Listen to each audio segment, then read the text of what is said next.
chết. Chắc chú ơi, cô giáo của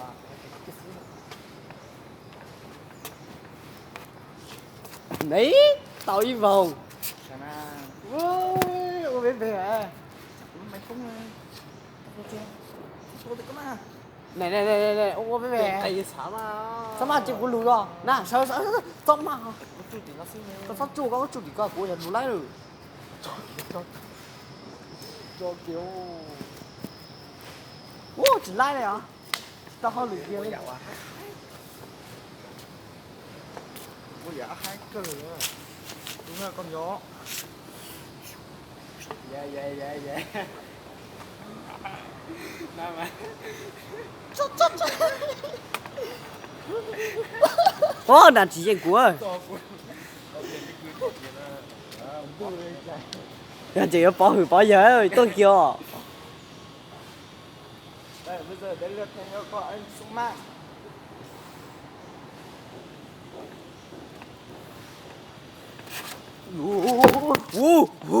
Về biết chơi điều em bữa sau cái tàu gì hay tàn cho leo là tôi bây giờ nói gì bữa sau cái tàu hay Có u về đấy họ. ôn nà chỉ hai cái Có sự mà cả cái siêu.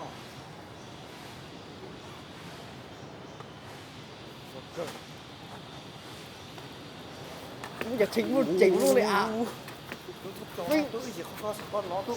Có gì chứ. Kêu hay. nè cho tôi mà sắp bóng này tôi chụp cái gì tàu giỏi chưa nó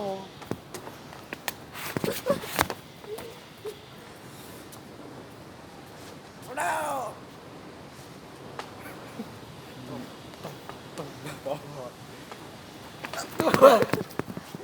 Đúng rồi, có mà. Không ra quân.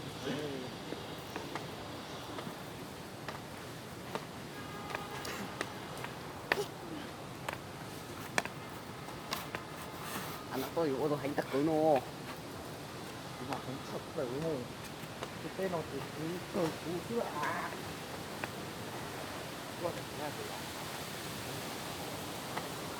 đi là thế này tên nó nói à cái xà bông chỉ bông như thế đuôi chả yếu bông có bông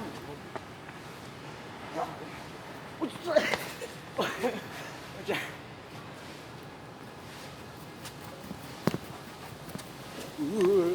tu mà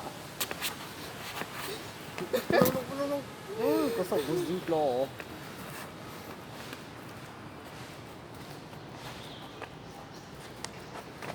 nào rất yêu người có chỉ to à xem phải to thì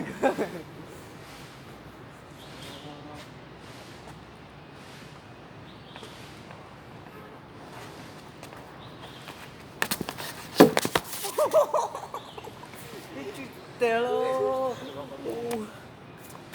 จะพูดตัวน่ะ to caoอยู่chỉ đốt thang nó sáng à แต่มาซื้อซื้อ mà có sâu à mà wow พวกนั้นเขาก็ลาจ่ายแล้วไอ้ติดสกัดจัด